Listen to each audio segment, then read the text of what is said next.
What if I told you you could make thick creamy Greek yogurt at home using powdered milk? Yes, you heard me right, powdered milk. I use Nido full cream and it turns out way better than you would think. It's high in protein, super creamy and way better than store-bought. Stick around, then I will show you exactly how I make it. Alright, let's get into it. First, measure your Nido full cream milk in a bowl, but any quality powdered milk works. Transfer the milk into the pot, then mix the powdered milk and water really well. No lumps, you want it smooth and lump free.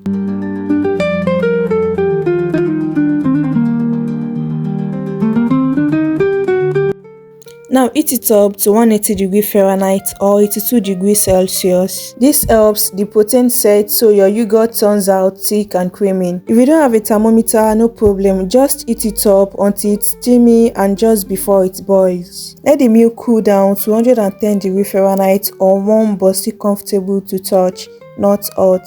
Once the milk is cool, you will notice a cloth forming at the top. It's normal, just take it off because we don't need it in the yogurt. You can as well pass the milk through a strainer just to be sure there are no lumps hiding inside.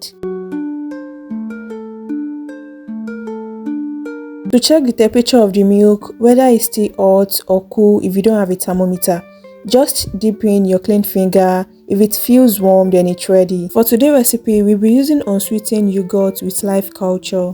Mix your plain yogurt with a few spoonfuls of the warm milk first. This helps it dissolve more easily. Now stir it back into the whole milk. This yogurt starter is what transforms the milk into yogurt. Now cover it, then wrap it with a cloth, wrapper, duvet, whatever you've got. Keep it somewhere warm for 8 to 12 hours. I usually leave it in the oven. The longer it sits, the thicker and tangier it gets. After 12 hours, I take it out of the oven and unwrap it. This is how it looks like after 12 hours. See how thick it is, super thick and creamy. Now to turn it into Greek style yogurt, strain it. Just pour the set yogurt into a cheesecloth or a lined strainer and let it chill in the fridge. Strain it for 2 to 6 hours depending on how thick you want it.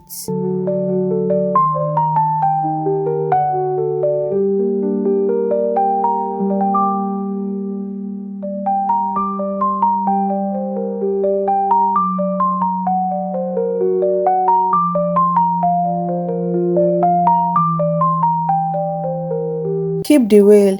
It's great for baking or smoothies. Now transfer the yogurt back into the stainless bowl.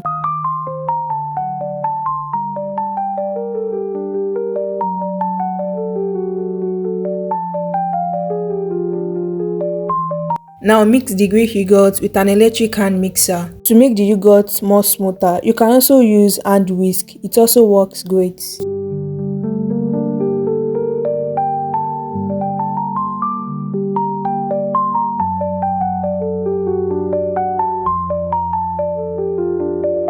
And there you have it, thick creamy homemade Greek yogurt.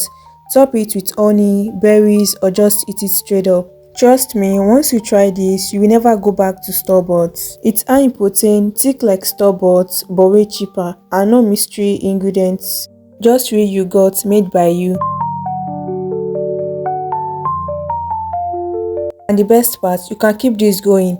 Just save a couple spoonfuls as a starter for your next batch. If you give this a try, let me know in the comments. I would love to hear how yours turns out. And if you have any questions, I've got you. Hit like if this helped you out. Share with a fellow food nerd and subscribe if you are into simple practical kitchen wins.